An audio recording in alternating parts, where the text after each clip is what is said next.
اب اس میں آگے وہ کہتے ہیں کہ well known Pakistani T V journalist doctor Mohit Pirzada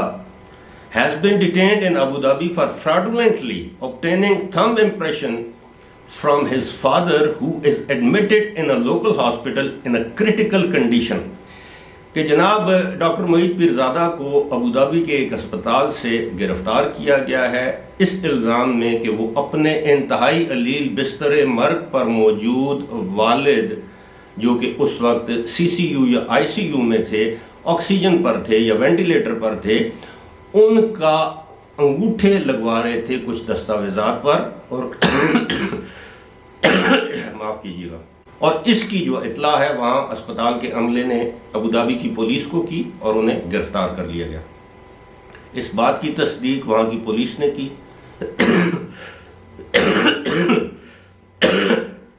آپ یقین کیجئے گا کہ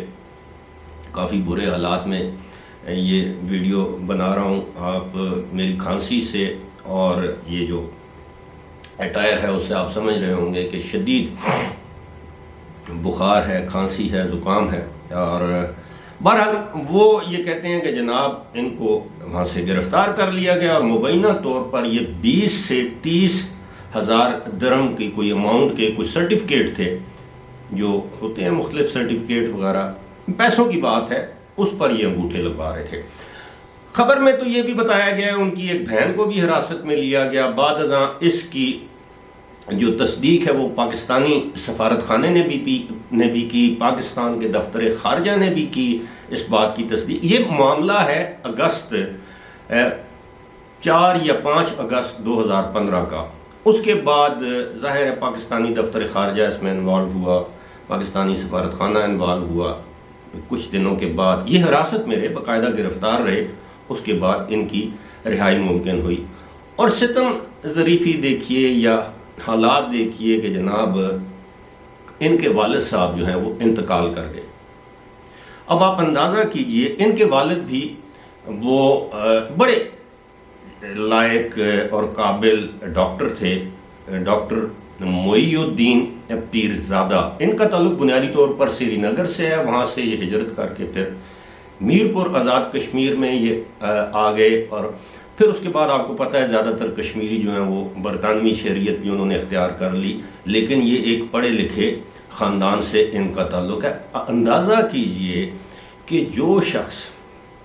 کوئی بھی ہو، میں ہوں، آپ میں سے کوئی ہو، آپ کا جاننے والا، وہ کتنا ہی لائق قابل کیوں نہ ہو، وہ بستر مرگ پر پڑے اپنے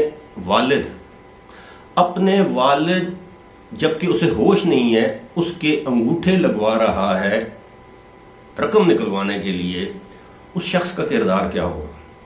کیا وہ شخص ہمیں اخلاقیات کے، دیانتداری کے، ایمانداری کے بھاشن دے سکتا ہے؟ اور اس طرح کے کردار آپ کو ہر پاکستانی میڈیا میں بدرجہ اتم نظر آئیں گے۔ کوئی سمیع ابراہیم کی شناخت کے طور پر آپ کے سامنے آئے گا، آپ کو پتہ ہے کہ وہ ہجڑے کو پیسے دینے تھے اس نے، اور ہجڑے نے آ کے اس کو تھپڑ مارے اس کے دفتر کے باہر، اور ہجڑے کو کس بات کے پیسے دینے ہوں گے؟ آپ مجھ سے زیادہ سمجھدار ہیں۔ اسی طرح کا ایک اور کردار ہے صابر شاکر جس کا نام ہے، وہ پاکستان سے وہ بھی فرار ہو چکا ہے، وہ بھی صبح دوپہر شام پاکستانی فوج کے خلاف ہرزہ سرائی کر رہا ہے۔ لیکن یہ وہی لوگ ہیں بالکل عمران خان کی طرح، جس طرح عمران خان کو اسٹیبلشمنٹ نے گود لیا تھا اور بعد میں عمران خان نے اسٹیبلشمنٹ کا جو حشر کیا وہ آپ کے سامنے ہے۔ اسی طرح ان لوگوں کو بھی اس وقت کی آئی ایس آئی کے جو مختلف جو سربراہ تھے، کوئی ڈی جی سی تھا، کوئی D G I S I تھا، انہوں نے ان لوگوں کو، میں یہ کہوں گا، ان کی برین واشنگ کی۔ میرے پاس کوئی ثبوت نہیں ہے کہ میں یہ کہہ سکوں کہ ان کو مالی فوائد دیے، یقیناً کوئی نہ کوئی تو فائدہ دیا ہوگا۔ تو یہ جو ڈاکٹر موہت پیرزادہ ٹائپ لوگ ہیں، اس طرح کے لوگ آپ کو پاکستانی صحافت میں ہر طرف نظر آئیں گے۔ میں ان کی competence as a T V host, ان کی کمپیٹنس ایز اے ڈاکٹر، ان کی competence as a very well read and learned person, اس پر میرا کوئی سوال نہیں۔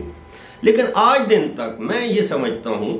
اگر یہ خلیجی اخبار ہے نا، پاکستان میں ڈان ہے، اگر یہ خبریں غلط ہیں تو آپ ان کے خلاف قانونی چارہ جوئی کیوں نہیں کرتے؟ اور میں آپ کو یہ بتا دوں، یہ میرا ذاتی ایکسپیرینس ہے کہ مجھے پتا ہے کہ جو خلیجی جو اخبار ہیں وہ اس وقت تک کوئی خبر نہیں دیتے جب تک کہ وہاں کی پولیس، وہاں کی اتھارٹیز سے وہ خبر سینسر ہو کر اس کی اپروول نہ مل جائے۔ وہ کوئی متنازع خبر وہاں، آپ کو پتہ ہے وہاں صحافت کی اس طرح آزادی نہیں ہے، کبھی وہ متنازع خبر جو ہے وہ ان کی اخبار یا ان کے ٹیلی ویژن کا حصہ نہیں بن سکتی جب تک کہ اس میں سچائی نہ ہو۔ تو یہ جو لوگ ہیں، میں حیران ہوں ہمارے، اب ان کے اگر آپ دیکھیں فالوورز انسٹاگرام پر، ٹویٹر پر، یوٹیوب پر، تو لاکھوں کی تعداد میں ان کے فالوورز ہیں جو ان پر بلائنڈلی جسے کہتے ہیں نا، ان پر اعتماد کرتے ہیں۔ اور ان لوگوں کا اصل چہرہ اگر عوام کو دکھایا جائے تو لوگ کہتے ہیں جی کہ پتہ نہیں اس بندے کو کیا تکلیف ہے، ہمیں کوئی تکلیف نہیں ہے۔ لیکن کم از کم آپ کو اتنا تو پتہ ہونا چاہیے کہ ان لوگوں کا اصل چہرہ کیا ہے، اصل کردار کیا ہے۔ میں نے آپ کے سامنے خلیج ٹائمز کی جو خبر ہے وہ آپ کے سامنے رکھتی ہے کہ اپنے والد، یعنی میں خود، میرے اپنے والد صاحب، والدہ، ہمارے ہاتھوں میں انہوں نے دم توڑا، اور میں سمجھتا ہوں کہ کوئی انتہائی بد نصیب انسان ہوگا جو اس نزاع کے عالم میں اپنے والدین سے یہ سلوک کرے۔ تو میں تو سمجھتا ہوں کہ ایسا انسان کہلانے کے لائق نہیں ہے، چاہے جائے کہ ہم اسے معزز، مہذب، صحافی، اینکر پرسن کہیں۔ بھارت، یہ ہماری قومی بدقسمتی ہے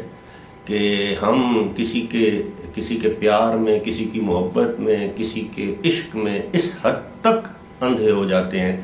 کہ ہم یہ ساری چیزیں بھلا بیٹھتے ہیں۔ فی الحال مجھے دیجیے اجازت، خدا حافظ۔